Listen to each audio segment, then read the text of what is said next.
सिया को हर्ष के सारे ही खुफिया राज पता लग गए होते हैं, इसीलिए वो तुरंत पुलिस स्टेशन जाती है हर्ष की खबर लेने के लिए। लेकिन स्टेशन जाते ही उसे आभास होता है कि यहाँ पर कोई बड़ा खतरा है, लेकिन उसे समझ में नहीं आ रहा होता है कि आखिर खतरा है क्या। इसीलिए वो हर्ष को तुरंत पुलिस स्टेशन छोड़ के जाने को कहती है, लेकिन हर्ष कहता है कि स्टेशन मेरा है, मैं इसे छोड़ के नहीं जाऊंगा। और उसी वक्त एक नाग आकर इन पे हमला कर देता है। इस और हम गौरी को देखते हैं, जिसको कि धीरे धीरे करके अपनी शक्तियों के बारे में पता चल रहा होता है। विहान उसको हवा में उड़ा के सीधे लेकर आता है घर पे, और गौरी को धीरे धीरे करके रियलाइज होता है कि उसको विहान से प्यार हो गया है। अभी तक तो गौरी को सिर्फ ऐसा लग रहा था, लेकिन अब उसका जो शक है वो धीरे धीरे करके यकीन में बदला कि उसका जो दिल है वो विहान के प्रति पागल हो गया है। गौरी विहान के लिए चाय ले जा रही होती है, उसी वक्त वह वीना और बड़ी जीजी की सारी बातें सुन लेती है, और उनकी बातें सुन के गौरी के पांव तले जमीन खिसक जाती है। आखिर गौरी ने ऐसा क्या ही सुन लिया और इससे आने वाली कहानी पे क्या असर पड़ेगा, ये हम जानेंगे आज के एपिसोड में। तो बिना किसी वक्त गवाए चलिए जादू तेरी नजर के लेटेस्ट एपिसोड का रिकैप टेलीविजन से भी पहले शुरू करते हैं। तो एपिसोड की स्टार्टिंग में हम देखते हैं कि विहान, जिसने गौरी को अपनी कार से उतार दिया होता है, उसका बैग वैग सब फेंक दिया होता है, वो गौरी के पास वापस से जाता है और गौरी को कहता है कि गौरी सॉरी,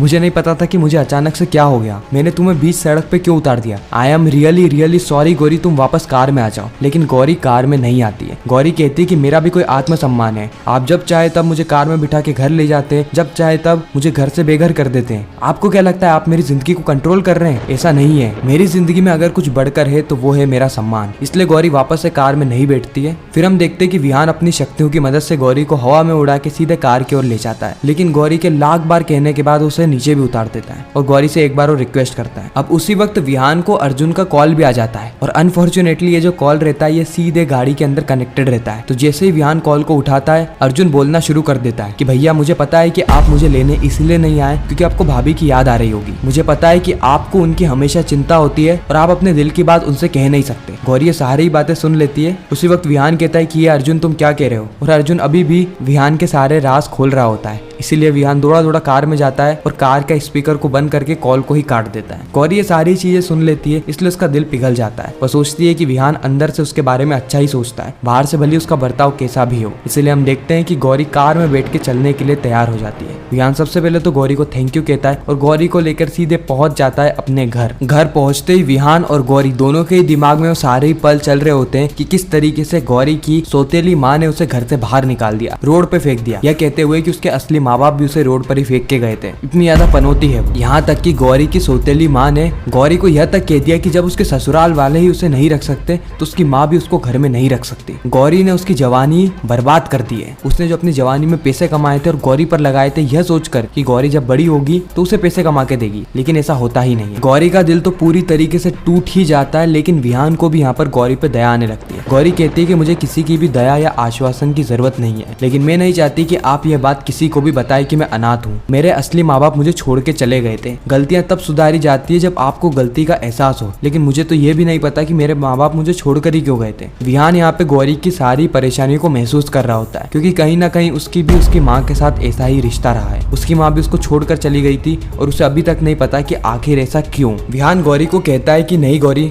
मैं ऐसी बातें किसी को भी नहीं कहूंगा, तुम मुझ पे भरोसा कर सकती हो। गौरी कहती है कि मुझे आप पे पूरा भरोसा है। उसके बाद विहान अपने तकिए वक्के लेके वहाँ से जा रहा होता है। गौरी कहती है कि क्यों ना आप बाहर जाने की जगह आज बेड पर ही सो जाएं। विहान कहता है कि बेड पर? अगर मैं बेड पर सो गया तो तुम कहाँ सोओगी? गौरी कहती है कि मैं भी बेड पर। विहान कहता है कि नहीं नहीं, इससे अच्छा तो मैं सोफे पर ही सो जाऊंगा। फिर गौरी कहती है कहीं ऐसा तो नहीं कि आपको डर लग रहा है? विहान कहता है किससे डर लग रहा है? गौरी कहती है एक ऐसी लड़की से जो कि कुछ भी कर सकती है। और उसके बाद यहाँ पर हमें विहान और गौरी के बीच में थोड़े बहुत रोमांटिक सीन बताए जाते हैं, जहाँ पर गौरी बार बार विहान को बेड के ऊपर ही सोने को कहती है, बाहर हॉल में जाने की बजाय। विहान कहता है कि चलो ठीक है, अगर तुम ऐसा लगता है ना कि मुझे तुमसे डर लग रहा है तो सबसे पहले तो मैं बता दूं कि ऐसा बिल्कुल भी नहीं है, इसीलिए मैं आज सोऊंगा तो इसी कमरे में, लेकिन बेड पर नहीं, यहाँ के सोफे पर। गौरी कहती है चलो ठीक है, जैसे आपकी इच्छा। उसके बाद विहान यहीं पर ही सोफे पर सोने लगता है। गौरी को नींद ही नहीं आती है। गौरी बार बार विहान को देखती रहती है, देखती रहती है और देखती ही रहती है। इसका मतलब साफ है कि गौरी को अब विहान से प्यार हो ही गया है। लेकिन इनका प्यार ना बहुत ही ज्यादा कॉम्प्लिकेटेड है, एक पल प्यार और दूसरे पल तकरार। खैर ये बात हम समझ गए कि गौरी को विहान से प्यार हो गया है, लेकिन अभी तक गौरी को समझ में नहीं आया। इसलिए गौरी एआई से पूछती है कि एआई महोदय मुझे बताओ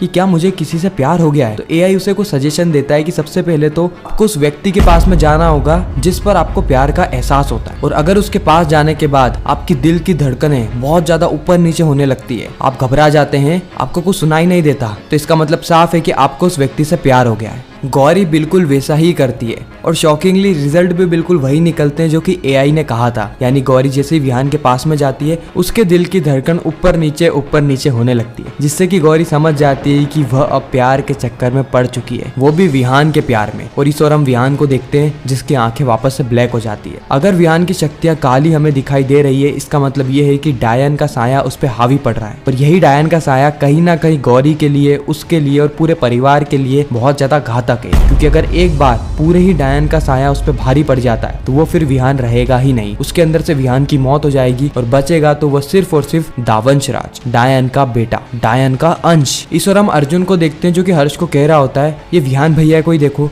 ये भाभी के आने से पहले मुझे रोज कॉलेज लेने आया करते थे, लेकिन अब मुझे बार बार बस के ठोकरें खानी पड़ रही है। अच्छा लगता है कि हर्ष भाई ये कि एक जवान लड़का इसे बस के ठोकरे खाए, वो भी घर में जब इतनी लग्जरी गाड़ियां हो उसके बावजूद। लेकिन हर्ष यहाँ पे कुछ कह नहीं रहा होता है, जिससे कि अर्जुन समझ जाता है कि इनकी भी लव स्टोरी स्टार्ट हो गई है। एक्चुअली में अर्जुन ने प्यार मोहब्बत वाली चीजों में पीएचडी कर रखी है, यानी वो मोहब्बत स्टार्ट होने से पहले ही गैस कर लेता है कि इनका कुछ ना कुछ लफड़ा तो होने वाला है। वो हर्ष को सिया के बारे में कहता है कि आप सिया के बारे में सोच रहे हैं ना, एक मिस्टीरियस लड़की के बारे में। हर्ष कहता है कि मैं सोच तो उसी के बारे में रहा हूँ, लेकिन तू जैसा सोच रहा है मैं वैसा नहीं सोच रहा हूँ। कहीं ना कहीं सिया बहुत बड़े खतरे में है, इसलिए मैंने उसके पीछे लोखंडे को लगा रखा है। अर्जुन कहता है कि इतनी केयर, अभी तो सिया भाभी ने कुछ कहा भी नहीं है। हर्ष कहता है कि stop it Arjun, stop it, उसको भाभी बोलना बंद कर सबसे पहले तो। और मैंने पुलिस वाले उसके पीछे इसलिए छोड़े क्योंकि मुझे ऐसा लग रहा है कि उसकी जान खतरे में। उसी वक्त वहां पर सिया आ जाती है और कहती है कि हाउ डेयर यू हर्ष। अर्जुन कहता है कि अब मेरे जाने का समय आ गया है, लगता है मिस्टीरियस गर्ल आज एंग्री गर्ल बन गई है। हर्ष भाई खैर नहीं आपकी तो। अर्जुन जाते आते सिया को बाय कहता है, लेकिन सिया कोई भी रिस्पॉन्स नहीं करती है। अर्जुन समझ जाता है कि ये तो बहुत ज्यादा गुस्से में है। सिया हर्ष के पास आती है और कहती है कि एसीपी हर्ष, आप में थोड़ी भी शर्म नहीं है? जब मैंने आपको कहा था कि मेरी प्राइवेट लाइफ में दखल अंदाजी मत करना, फिर भी आपने आपके पुलिस वालों को लगा दिया ताकि वह मेरी ताका झाकी कर सके, मुझे मॉनिटर कर सके। हर्ष कहता है कि सिया मेरी बात का यकीन करो, मैंने सिर्फ उनको तुम्हारे पीछे इसलिए लगाया क्योंकि मुझे ऐसा लग रहा था कि तुम्हारे ऊपर बहुत बड़ा खतरा है। सिया कहती है किससे खतरा? जिसे तुम खतरा कह रहे हो ना, वो मेरे बड़े भाई हैं। हर्ष चौंक जाता है और हक्का बक्का रह जाता है। लेकिन प्रॉब्लम यहीं पर ही खत्म नहीं हुई थी, क्योंकि पुलिस स्टेशन में भी एक बड़े से काले नाग ने हमला कर दिया था। यह काला नाग और कोई नहीं